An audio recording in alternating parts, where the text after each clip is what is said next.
perkenalkan nama saya Philip Jaini Putra Banggai. Saya mahasiswa Fakultas Kedokteran Universitas Papua dari kelompok 3. Di sini saya dan teman-teman saya akan melakukan sosialisasi tentang perilaku hidup bersih dan sehat kepada Dinas Tenaga Kerja dan Transmigrasi. Selamat siang Bapak dan Ibu. Selamat siang. Perkenalkan, nama saya Syarina Syarina. Saya merupakan salah satu mahasiswa dari Fakultas Kedokteran Universitas Papua. Di sini saya bersama dengan rekan-rekan saya. Kami akan melaksanakan edukasi tentang PHBS dan apa dampaknya apabila PHBS ini tidak dijalankan. Nah, namun sebelum itu, mari kita mengawali kegiatan ini dengan doa, dan doa ini akan dibawakan oleh teman saya, Jennifer Lindesi. Waktu dan tempat dipersilakan. Sebelum memulai sosialisasi kita di saat ini, mari kita bersama-sama berdoa.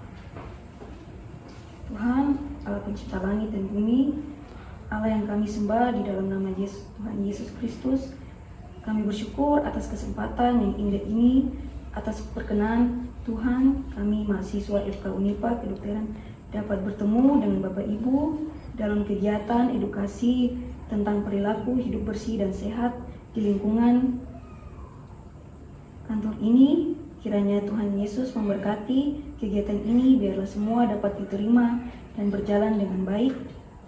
Dalam nama Tuhan Yesus Kristus kami berdoa. Amin. Selanjutnya kita akan mendengarkan materi pertama yang akan dibawakan oleh teman saya. Untuk Maria Yunte, waktu dan tempat persilakan.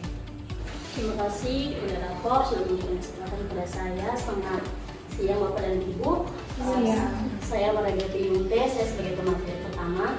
Saya akan menjelaskan mengenai apa itu PHBS dan juga apa manfaat, tujuan dan juga indikator PHBS yang ada di lingkungan tempat kerja.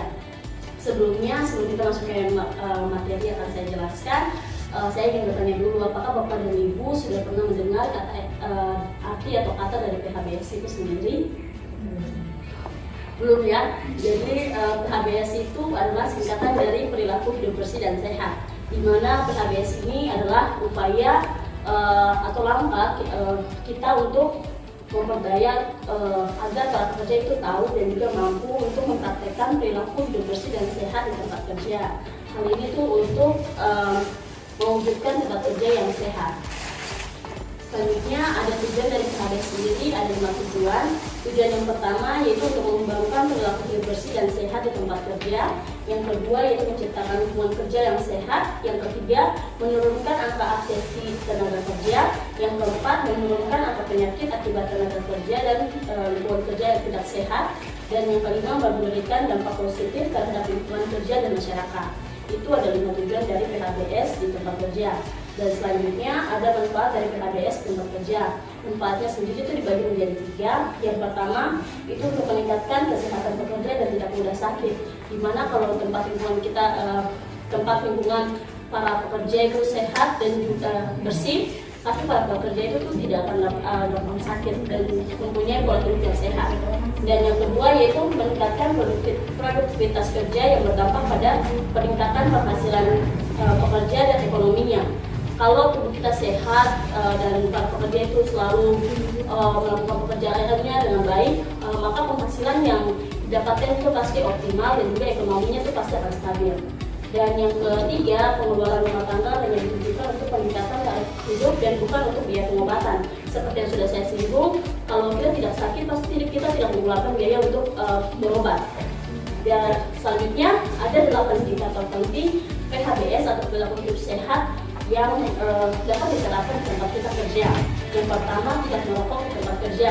Bagi bapak-bapak, merokok boleh, tapi merokok harus di lingkungan yang terbuka agar asapnya tuh tidak terhirup oleh orang-orang yang tidak merokok. Dan yang kedua, membeli dan mengkonsumsi makanan dari tempat kerja, atau lebih gampangnya saja sih kita bawa atau membawa bekal dari rumah karena itu sudah terjamin kebersihan dan juga kesehatan dari makanan tersebut. Yang ketiga yaitu melakukan aktivitas fisik minimal 30 menit. Aktivitas fisik ini tuh bisa dengan olahraga setiap ada waktu libur atau waktu luang, kita bisa melakukannya. Yang keempat, membuang sampah pada tempatnya. Dan yang kelima, menggunakan barang pribadi sehari-hari di tempat kerja, seperti kita menggunakan botol air minum kita atau menggunakan tempat makan kita dengan kita menggunakannya sendiri tanpa orang lain itu menggunakannya. Hal itu untuk menghindari orang lain itu terinfeksi terhadap penyakit yang sama yang kita alami. Yang keenam, istirahat yang cukup. Yang ketujuh, menerapkan etika bersih dan batuk di tempat kerja, di mana ketika kita bersih atau kita batuk di tempat kerja, kita bisa menutup mulut kita dengan siku kita atau kita bisa menggunakan tisu. Yang kedelapan, yang paling penting yaitu membiasakan mencuci tangan dengan sabun, baik itu sebelum makan, sesudah makan, maupun sesudah buang air besar dan juga air kecil. Itu saja materi yang dapat saya sampaikan. Waktu selanjutnya saya kembalikan kepada moderator. Terima kasih. Baik, terima kasih untuk materi yang pertama. Selanjutnya kita akan mendengarkan tentang dampak yang akan kita rasakan apabila PKBS ini tidak dijalankan. Dan materi ini akan dibawakan oleh teman saya, Mbak Fajwa. Waktu yang tepat saya persilakan. Izin, selamat siang Bapak dan Ibu.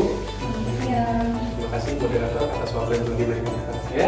Di sini saya akan menjelaskan tentang apa dampak dari ketika kita tidak melakukan PHBS di lingkungan kantor. Nah, jika kita tidak melakukan PHBS di lingkungan kantor, maka akan ada timbul satu penyakit yang bisa dibilang lumayan berbahaya, yaitu TBC. Apakah Bapak Ibu tahu apa itu TBC? Tahu? Iya, iya. Jadi TBC itu adalah tuberkulosis, penyakit yang menyerang bagian paru-paru kita.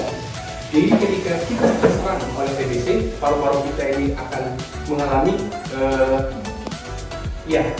kerusakan, sehingga pernapasan kita itu menjadi tidak lancar.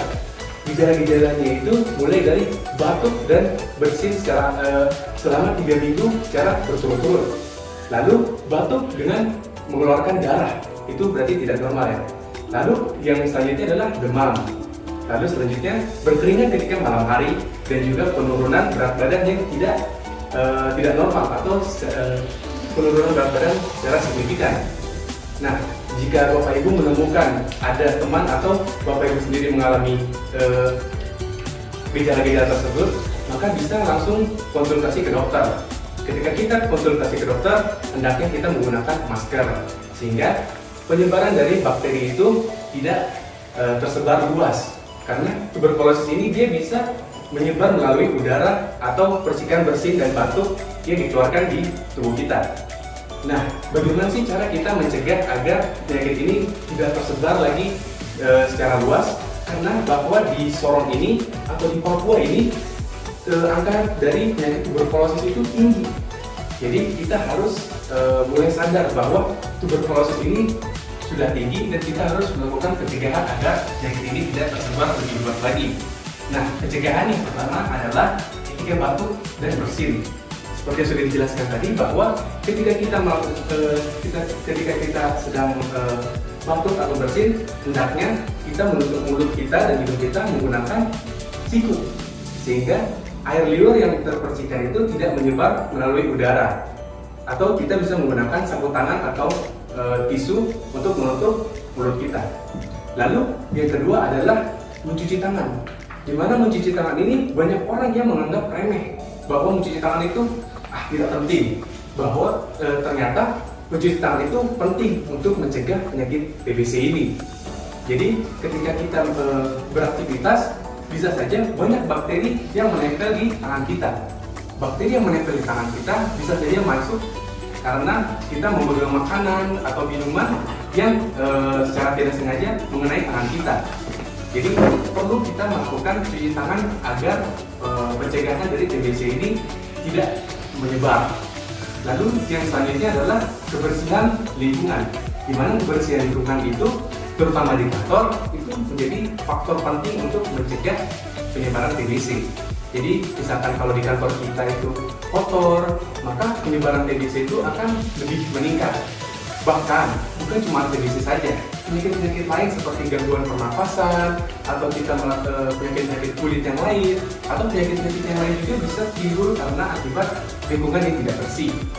Lalu ada juga pola hidup yang sehat, di mana kita memakan makanan yang bergizi, lalu kita melakukan olahraga yang rutin, maka itu bisa meningkatkan imunitas atau pertahanan tubuh kita.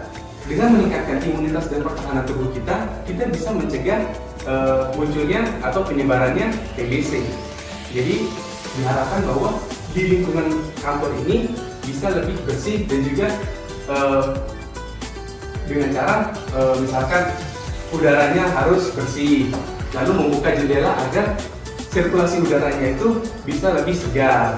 Jadi di dalam kantor itu tidak lembab dan tidak terjadi pertumbuhan penyakit TBC yang signifikan. Baik, sekian dari presentasi saya kembalikan kepada Dokter.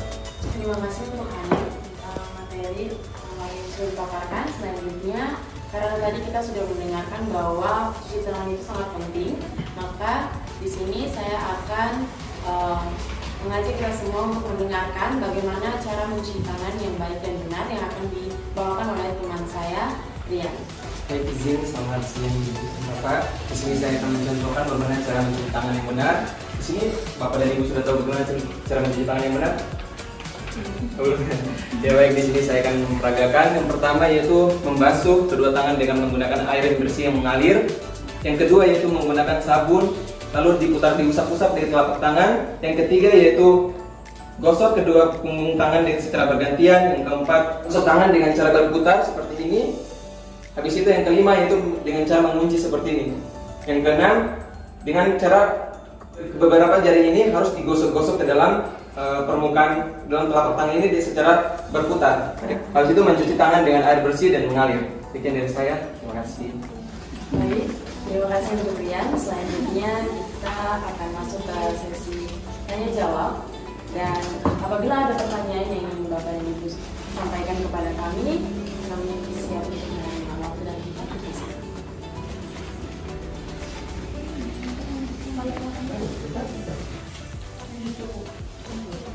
Baik, apabila tidak ada pertanyaan, di sini saya akan mengakhiri edukasi pada siang hari ini. Dan karena tadi kita sudah memulai dengan doa, maka kita harus menutup dengan doa. Dan doa ini akan dibawakan lagi oleh teman saya, yaitu Yesi. Waktu dan tempat, silakan. Dalam ungkapan syukur yang kami naikkan kehadirat-Mu ya Tuhan atas terlaksananya kegiatan ini. Kiranya kegiatan ini dapat bermanfaat bagi Bapak Ibu sekalian, dan kiranya Tuhan memampukan dan memberkati kami mahasiswi dalam setiap tugas-tugas kami. Selanjutnya, haleluya, amin. Terima kasih Jennifer. Selanjutnya kita akan masuk ke pembagian snack. Terima kasih.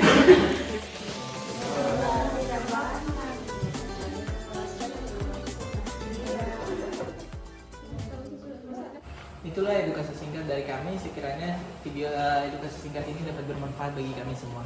Sekian dan terima kasih. Dah.